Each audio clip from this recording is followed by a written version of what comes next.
Poštovani slušatelji i gledatelji, dobrodošli u novo izdanje emisije Gost dana. Otvaramo novi radni tjedan sa novih 5 emisija.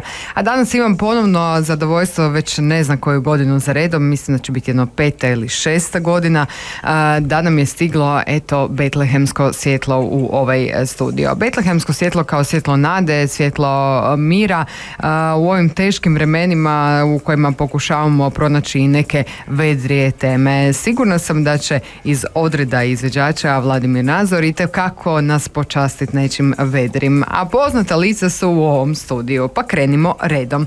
Načelnik spomenutog odreda Dragan Mladenović Gaga, dobro jutro. Dobro jutro vama.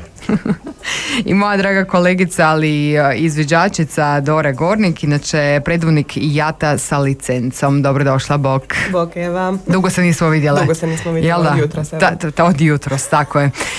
Prvo, znamo da je ovog vikenda betlehemsko svjetlo stiglo u Hrvatsku.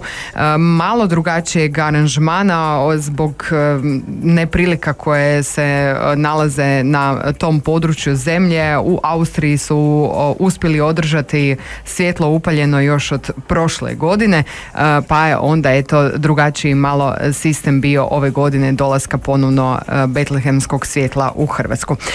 Pa tko je od vas dvoje bio na preuzimanju? Ja sam bila na preuzimanju u Beču. Dakle, kao članica Saveza izviđača Hrvatske i naš odred je bio jedan od odreda koji su išli u kontingent Saveza da pokupimo betlehemsko svjetlo u Beču. Pun bus naravno svih različitih odreda, svi smo zajedno se zaputili u Beč dosta rano ujutro. Na misi gdje se preuzelo svjetlo smo također svi sudjelovali. Naravno predstavnici Hrvatske su također pročitali kratki tekst o tome što betlehemsko svjetlo znači za nas. Imali smo i svoju zastavu i djevojku koja je preuzimala svjetlo i onda naravno to smo odradili u subotu. U nedjelju smo podijelili svjetlo svim ostalim odredima koji su se našli ispred katedrale u Zagrebu. 32 godine betlehemsko svjetlo stiže u Hrvatsku, lijepa je to zapravo tradicija. Imamo li, Gaga, podatak koliko dugo to radi naš karlovački odred? Naš karlovački odred to radi ako dobro pamtim, od 2012. Dobro. Znači godinu dana kako smo se ponovo vratili. Znači samo 2011. nismo išli po njega. Opet kažem, možda i jesmo, ali od 2012. nadalje znam, jer od 2012. to jest od 2013. to svjetlo je kod mene. Jesmo li sada svi nekako upućeni u betlehemsko svjetlo? Što je betlehemsko svjetlo? Kakve su reakcije? Mislim, znam da idete po javnim ustanovama, po institucijama, gradskima i tako, ali što je sa običnim pukom kad vas vide, Dora? Pa zapravo većina već zna što je betlehemsko svjetlo, jer zadnjih nekoliko godina odlazimo i u crkvu Presvetog Trojstva u Karlovcu, tako da zna biti ljudi koji ovako traže svjetlo, koji kad nas vide negdje sa lampašem će zastati, pitati nas da li imamo, možda da i njima prenesemo svjetlo, tako da nije više tolika nepoznanica koliko je bilo na samom početku, gdje je doslovno bilo zašto hodaju sa lampašem po gradu. Da, dobro, to je lijepo. Evo, Gaga, je li to neka nova tradicija onda? Ma nije to neka nova tradicija, to je, ajmo reći, možda malo kasnimo za ostatkom nečega, neću nečega, jel? Ali trudimo se mi, možda se toliko to i ne vidi, ali što kaže Dora, sve je prepoznatljivije. Sve nekako već u ovo vrijeme i prije već ljudi zovu, prije što svjetlo dođe, recimo Karlovac, ljudi zovu kad će, možete kod nas, da li susjedi moji recimo i tako. Ide to na bolje, puno bolje. Ja se nadam da će to biti ok. Mislim da nisam rekla to još u ovoj emisiji u svim ovim godinama, ali zanimljivo je da je do ovog običaja došlo preko televizijske emisije jedne i drago mi je što televizija ima takav veliki val i takvo uporište kod ljudi da se ovakva tradicija zapravo stvori. To je onako jedna zanimljivost koju možda naši slušatelji i gledatelji nisu znali. Idemo se kratko odmoriti pa ćemo se se vratiti. Evo nas natrag u emisiji Gost dana, onako posebno uvijek blagdanski raspoloženja kad dođe betlehemsko svjetlo ovdje u naš studio. Gaga, kakav vam je raspored? Koga prvoga posjećujete? Gdje ćete ostaviti betlehemsko svjetlo? Sad ko će prvi, tačno to ne znam. Ko prvi, njegova djevojka. Tako je. Ali uglavnom već ima sad poziva iz grada, iz županije, iz gradska četvrt Turanj, škola Turanj, Dora, odjel. Knjižnica, odjel za djecu. Bolnica tradicionalno, čak i starački dom Sveti Anton. Ko vam se najviše veseli kad dođete? Evo možda Dora da kaže. Pa iskreno, mislim da su nam se najviše prošle godine razveselili u staračkom domu Sveti Anton. Očekivano. Zato što i njima je to nekako posebno i onda oni vide to svjetlo i onda se oni svi, moraju svi otići po svjetlo, moraju svi oni to prenijeti da oni to imaju u svojim sobama. Jako lijepo. Njima je to nešto posebno jer onda nemaju sad neko mora dolaziti zbog nas ili oni moraju ići nekuda da bi pokupili to betlehemsko svjetlo, to sad njima dođe onako i njima je to mislim da njima najviše znači. Pa ovako, znači nam svima, to je činjenica, ali mogu shvatiti da se posebno vesele, to je onak jedna drugačija faza života u kojoj ti stvarno svaka pažnja jako puno znači, a i pomoć, ovaj je jedan vid pomoći, rekla si to dobro, ne moraju ići po to, nego njima dođe betlehemsko svjetlo, tako da, eto, nama, hvala Bogu, nije teško. Gaga, hoćemo mi prenijeti ove godine u ovaj medij betlehemsko svjetlo ili nećemo? Pa gledaj, u svakom slučaju ja sam za... Jel imaš svijeću, sad ću me pitati? Imam sve što treba, ali novu adresu ovdje kod Dore. Dora je ove godine išla po njega, donijela ga u Karlovac, na njoj je da ga prenese, ja ću sudjelovati u ceremoniji kao nekakav pomoćnik, nije problem nikakav. On će pričat slušateljima koji neće vidjeti šta se događa kako mi to prenosimo. Dobro, ali prije nego što onda preneseš, Dora, ja imam jedno malo iznenađenje za tebe. Evo kako se Gaga priprema. Već se pomaknuo, već se spremio. Da, jel znaš gdje je bio Gaga ovog vikenda? Znam. Gdje je bio? Ajde, reci slušateljima. U subotu je bio u Zagrebu na Saboru i Svečanoj akademiji Saveza izviđača Hrvatske. Tako je. I u nedjelju je bio s nama u Zagrebu na betlehemskom svjetlu. Dobro, znači u subotu imao nekog drugog posla koje se tiču ovih malo ozbiljnijih ljudi, ali na toj akademiji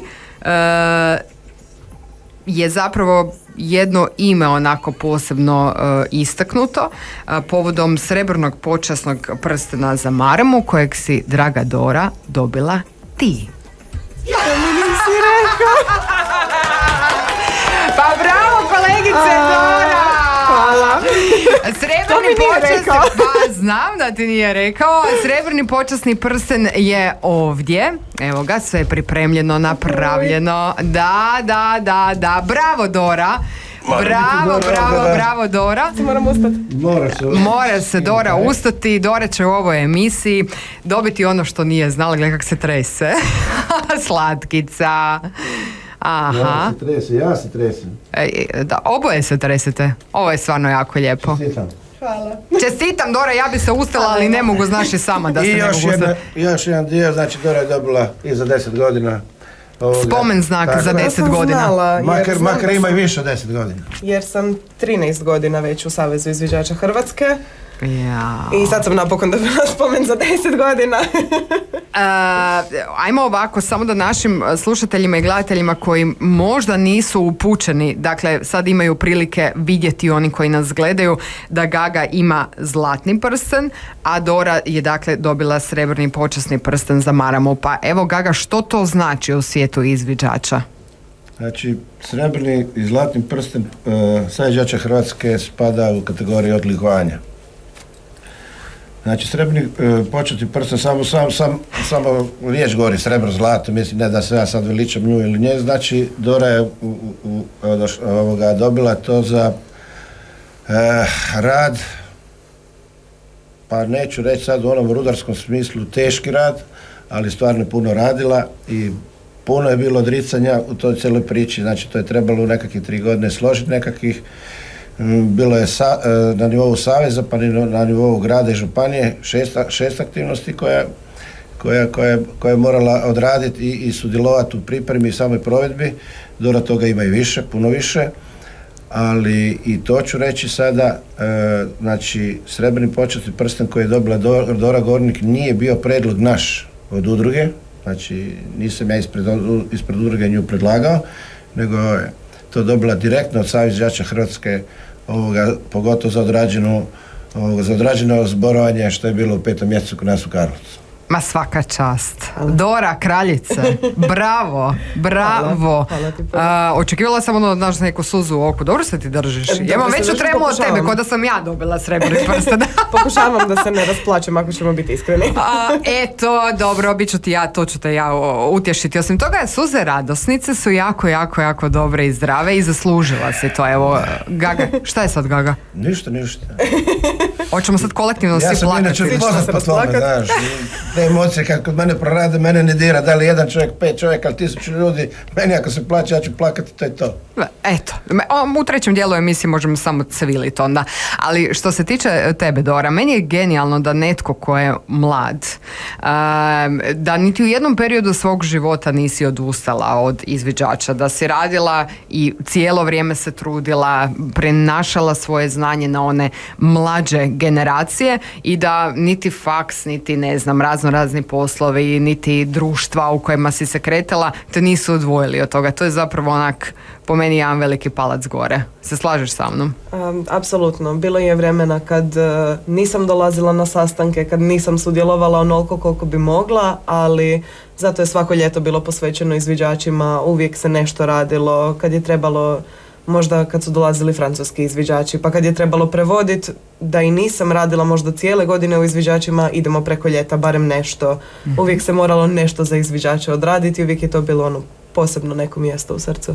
Eto, lijepo. Za mene isto imate posebno mjesto u srcu, zato što nitko nije radio toliko puta priču s vama, a čak u ranim godinama, ja se dobro sjećam toga, vjerojatno i Gaga, dok je još Grga ovdje dolazio u studio, nitko zapravo nije prišao niti o Betlehemskom svjetlu, jako rijetko negdje u spomenu Viktorijade, tako da u kontekstu Viktorijade, ali to želim reći, tako da eto, drago mi je da sam dala i otvorila nekakav put da i ta djeca dođu kod vas, ali ne samo to, nego da eto pričamo o vama, ali mislim da ste totalno, ja ću sad reći ovako, fora. Ajmo na još jednu kratku pauzu. Evo nas u zaključnom dijelu emisije Gost dana. Danas smo puni iznenađenja. Pa smo tako dobili još jednu gošću u ovom studiju, mlađu asistenticu koja se zove Majda Tiršek. Majda, dobrodošla, dobro jutro. Dobro jutro. Pa kako si, Majda? Dobro. Mi smo ti šutili ovdje 20 minuta i samo čekali da ti dođeš. Ali hvala ti što si ušla u ovaj studio i što si nam se priključila. Koliko si dugo u izviđačima? Ovo mi je sad 6. godina. I kako ti je u izviđačima? Pa super, i sve što sam starija postaje zanimljivije jer više putujem okolo i upoznam onda i nove ljude. Pa je sve bolje i bolje. A ko ti je rekao uopće da postoji odred Vladimir Nazor i da se priključiš? Pa moja sestra starija je prvo išla na izviđače i onda sam samo ja došla, pa je kasnije moj mlađi brat. Aha, išla je? Znači više ne ide? Da, više ne. Joj, Dora, pa kak nisi imala kontrolu nad time? Ona nije bila u mojoj grupi. Mogu se samo nadovezati na samo jednu sekundicu. Znači, Gaga, možeš nadodati, jel se nadovezuju brodovi? Da, dobro, može. Okay. Znači, što se tiče Majde, izviđaštvo u njezinoj obitelji malo ima dublje korene i malo je duže. Znači, njezinog tatu ja poznam malo duže godine kao izviđača još iz bivšeg sistema. O, pa super. A di je tata? Jel tata te doveo ovdje? Da. Pa svaka čast. Kak se zove tata? Saša. Tata, Saša, svaka čast. Onda je tata vjerojatno jako i ponosan i na tebe i na brata. Pa reci nešto, čovječe, na radiju padaju u nesvijest. A? Pa mislim, ona si vozi na sve aktivnosti. Mislim, on i mama isto. I mama isto učlanjena u odred. Ma svaka čast.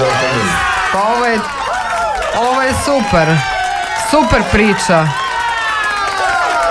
Spomenula si jednu ključnu stvar. Kako sam starija, tako mi je sve zanimljivije, jer mogu putovati. Što točno ti se najviše sviđa? Pa najviše to upoznavanje novih ljudi. Sad kad smo bili na smotri u Bosni, to je bila omiljena izviđačka aktivnost do sad. Tamo smo stvarno upoznali jako dobre ljude i dalje smo u kontaktu sa njima. Tako, taj dio je najbolji i to mi je najdraži dio u vezi izviđaštva, upoznavanje drugih. A što kažeš na ovu jednu lijepu aktivnost prenosa betlehemskog svjetla nade? To je isto bilo jako lijepo, pogotovo vidjeti Beč. Nismo baš puno mogli jer nismo baš imali slobodnog vremena, ali dok smo išli do katedrale, katedrala sama po sebi je prekrasna. Jel znaju tvoju razredu za betlehemsko svjetlo? Pa znaju. Znaju? Ne baš puno, ali da. Ali znaju. Pa dobro, to je veliki već uspjeh. To je ono što smo mi ranije razgovarali i pričali. Dobro, došao je taj ključni trenutak u kojem trebamo prenijeti betlehemsko svjetlo u ovaj studio, da nam da neko mirnije razdoblje. Izvoli, Dora. Ja sam spremna. Spremna si. Dora je Gaga je komentator. Pa dobro, nadam se da Dora samo neće poklopacovati sa golim rukama, prstima, jer bi moglo doći do ozljeđivanja. Sad će na poklopac dignut. To je u redu. Pa mislim, nije Dora bez veze dobila srebrni počasni prstan. Dobro, sad ovo oko paljenja vatre i to već spada u domenu sigurnosti i tako to. Pa bar vi izviđači znate upaliti vatru. U svakom slučaju. Pa, samo da napomenem, ovo se inače nikad ne bi smjelo raditi raspuštene kose ko ja. Dobro, malo smo zadimili prostor. Nadam se da nećemo popaliti ove alarme. Čini mi se da nećemo, ali da, evo ga. Ja mogu reći u ime Trend Medija da vam se zahvaljujem na ovom betlehemskom svjetlu što ga iz godine u godinu nosite na ovaj medij. Sigurna sam da će polučiti neki mir, neku nadu, neko bolje sutra koje svi zapravo iščekujemo i želimo, ali ono najbitnije je da čovjek čovjeku ne bude neprijatelj, jer svijet pokazuje i ova ratna zbivanja koja se događaju da upravo jest čovjek čovjeku najveći neprijatelj i da par nekih individua piše te stranice povijesti o kojima će generacije puno poslije nas učiti i pričati. Na samome kraju ja bi dala priliku Gagi da nekakvu posebnu želju za božićne blagdane ispred odreda izviđača Vladimir Nazor za neku novu bolju 2025. Da, samo ću se još osvrnuti sekundicu prije toga. Dobro si ovo spomenula oko svih tih ratnih događaja na nekoliko strana svijeta, jel? Vrijeme je bilo da ljudi malo shvate neke stvari, jel? Da neke stvari baš ne idu. Samo ovo betlehemsko svjetlo i ovo svjetlo što ovdje gori, to je poruka mira. Znači, ljudi, razmislite malo prije nego što nešto napravite tako nešto. A što se tiče ove druge strane, da, odred izviđača Vladimir Nazor ulazi u 64. godinu postojanja, gdje se izmijenilo jako puno ljudi, i djece i svega. Ispred samog odreda, svim članovima odreda prvenstveno, građanima i građankama grada Karlovca i šire, želim čestit Božić i Novu godinu. Majda, a jel se primaju stariji u odredi izviđača? Onako i djeluješ mi kao da mi možeš, tipa jel mogu ja biti, jer ti se činim kao tip koji bi dobar izviđač bio? Pa da, može svako. Može svako, pa možeš i ti, jel?